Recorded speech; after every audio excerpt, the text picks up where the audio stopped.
The fourth commandment, remember the Sabbath and keep it holy. The true meaning of the Sabbath. The fourth commandment, remember the Sabbath and keep it holy. The true purpose of the Sabbath is not merely to refrain from work, but rather to meet God with a pure heart. This is the essence of true rest.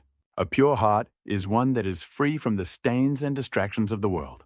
God established the Sabbath so that we might maintain such a heart, setting aside time not merely for physical rest, but for deep communion with Him a day to experience true spiritual refreshment. The concept of rest differs between God and mankind. God worked for 6 days and rested on the seventh.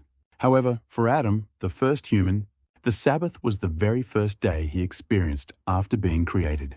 While God rested after his work, mankind began life with rested time of encountering God before engaging in any labor. The only thing Adam did on that first Sabbath was meet God. His heart was untainted, entirely focused on his Creator. In that moment, he experienced true rest, not simply ceasing from labor, but finding fulfillment in God alone. Adam was not self-existent, he needed God to define his being.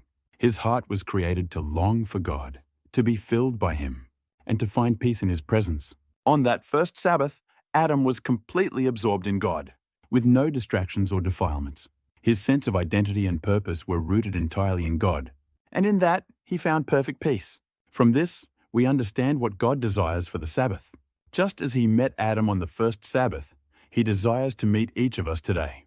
True rest comes from experiencing God, being filled with Him, and becoming one with Him. As Augustine wrote in Confessions, "You have made us for yourself, O Lord, and our hearts are restless, until they find rest in you."